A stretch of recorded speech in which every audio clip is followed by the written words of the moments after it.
reaction of alcohol where the bond breaks between OH, the bond breaks between CO, that is OH is together.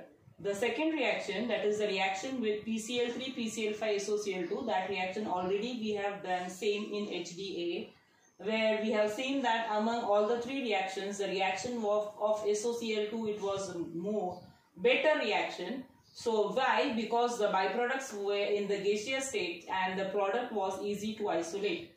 That was with the second reaction. The third reaction, it is dehydration. Dehydration, removal, hydration, water. So it's a removal of water. The reaction with the primary alcohol. See, I have written this is CH3CH2OH, that is ethanol. That represents a primary alcohol. The OH is attached to the carbon. That carbon becomes the alpha carbon. The carbon which is adjacent to alpha, that is a beta carbon. And if you see properly, it is the removal of water this way. The conditions required for the reaction, it is in the presence of 95% of sulfuric acid. The product is ethene, that is IUPAC name, or ethylene, that is the common name of it.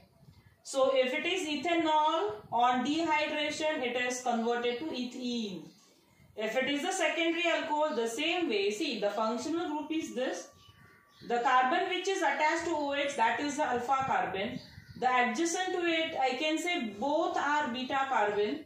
So even this is a beta carbon, even this is a beta carbon. You can remove a hydrogen from either of the beta carbon. The conditions required for the reactions are, it is in the presence of 60% of sulfuric acid. The temperature is 373 for this. And what is the product? The product is propene. So, if it is a secondary alcohol, then it is converted to propene. If it is a primary alcohol, in the presence of ethanol, it is converted to ethene. Now, the tertiary alcohol, what is it? This is 2-methyl propan-2-ol. Again, this would be the alpha carbon. This is a beta carbon. The conditions required for this, it is in the presence of 20% of concentrated sulfuric acid. If you see the conditions properly, you can see that the tertiary alcohols are more reactive, as because they are more reactive, the conditions required are less, the temperature required is less. And so if it is 2-methyl propan-2-ol, beta elimination, the reaction is also called as beta elimination. The product is isobutylene. What is the product? It is isobutylene.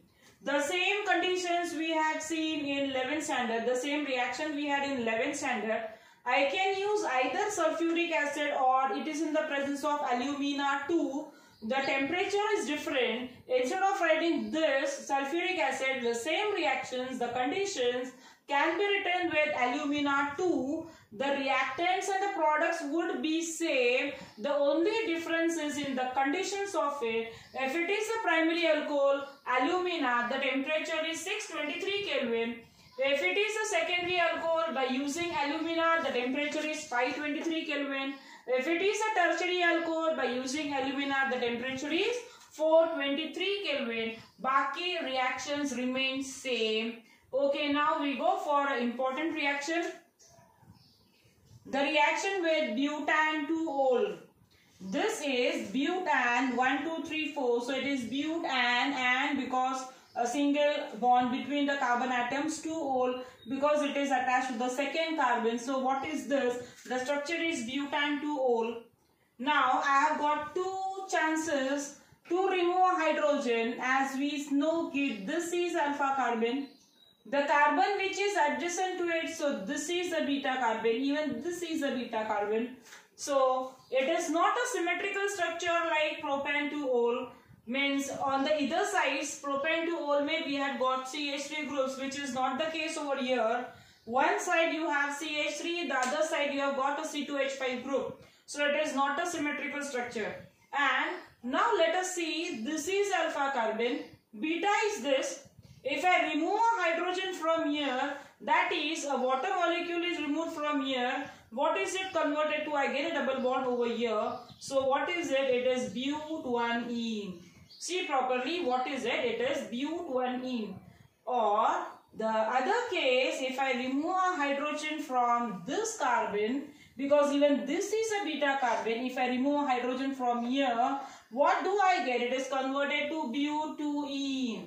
It is converted to but2ene. Now, what do you think? What will I get as a major product, whether this is but1ene or 2ene? This 2ene is the major product. Why 2ene is the major product? Because it is according to Sedgwick rule.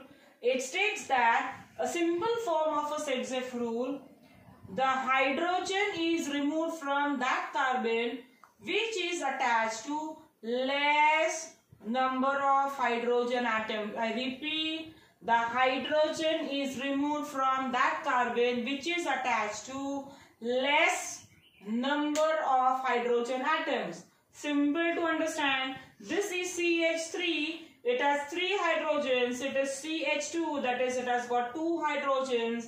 So less is this. This is the major product formed in the reaction. That was the old Sedgwick rule. So this is minor. This is a major product. A modified form of the Sedgwick rule is you get that alkene which is a more substituted alkene. I repeat, you get the alkene which is more substituted. What do I mean by more substituted? See, if I compare this structure with ethylene or ethene, I can say this is mono-substituted.